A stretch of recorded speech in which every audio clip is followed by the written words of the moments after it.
ایک اور حدیث بہت پیاری ہے، میں آپ کو بتائے بغیر نہیں رہ سکتا۔ حضور اپنے حجرے سے برآمد ہوئے تو آپ نے دیکھا مسجد نبوی کے ایک کونے میں صحابہ بیٹھے ہیں، قرآن کا مذاکرہ کر رہے ہیں۔ مذاکرہ ایک ہوتا ہے درس، ایک شخص بول رہا ہے دوسرے سن رہے ہیں، یہ نہیں، مذاکرہ آپس میں۔ حضور کے چہرے پر بشاشت کے آثار ظاہر ہوئے۔ آپ چل کر آئے، آپ نے ایک سوال کیا عجیب، کہ آپ لوگ اس کی گواہی نہیں دیتے کہ اللہ کے سوا کوئی معبود نہیں اور میں اللہ کا رسول ہوں اور یہ قرآن اللہ کے پاس سے آیا ہے؟ جواب کیا تھا؟ بلا یا رسول اللہ، بلا یا رسول اللہ، بلا یا رسول اللہ۔ اللہ کے رسول کیوں نہیں، ہم گواہی دیتے ہیں۔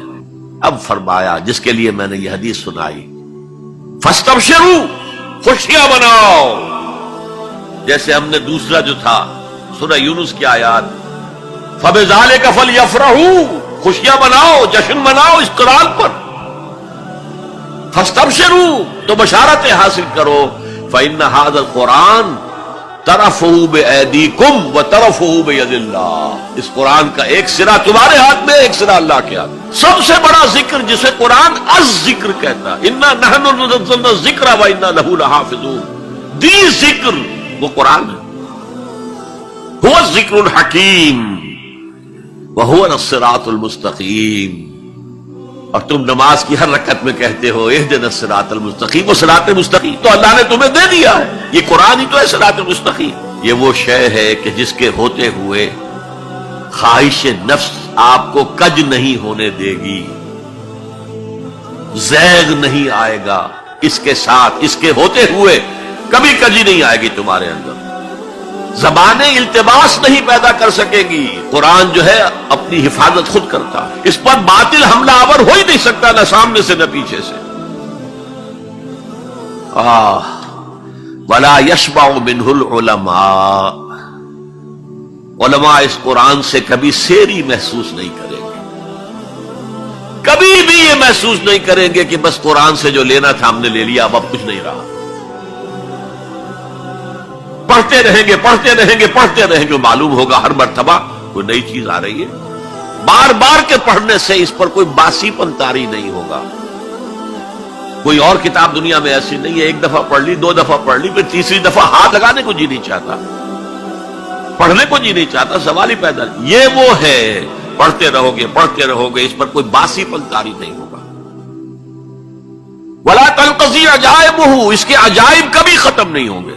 یہ وہ کتاب ہے جسے جیسے ہی جنوں نے سنا فوراً کہا ہم نے آج ایک بہت عمدہ کلام سنا ہے، کتاب سنی ہے، تو ہم تو ایمان لے آئے۔ ایک دفعہ سنا ہے اور وہ داعی بن کر چلے گئے، یا قومنا اجیبوا داعی اللہ، اے ہماری قوم کے لوگوں اس اللہ کی طرف پکارنے والے کی آواز پر لبیک کہو۔ اب چار جملے جو آئے ہیں وہ اس حدیث کے اندر جو اہم ترین چیز ہے وہ ہے من قال بہ صدق، جس نے کوئی بات اس قرآن کی بنیاد پر کہی اس نے سچ کہا۔ ومن عمل بہ اجر، جس نے اس پر عمل کیا اس کا اجر محفوظ۔ ومن حکم بہ عدل، اور جس نے اس کی بنیاد پر کوئی فیصلہ کیا اس نے عدل کیا۔ اور آخری جملہ، کاش کہ اس کا مصداق اللہ مجھے بھی اور آپ کو بھی بنا دے، وَمَن دَعَا إِلَيْهِ هُدِيَ إِلَىٰ صِرَاطٍ مُسْتَقِيمٍ، جو اس قرآن کی طرف لوگوں کو بلائے گا، کسی اور کو ہدایت ہو نہ ہو، اس کی ہدایت ہو گئی۔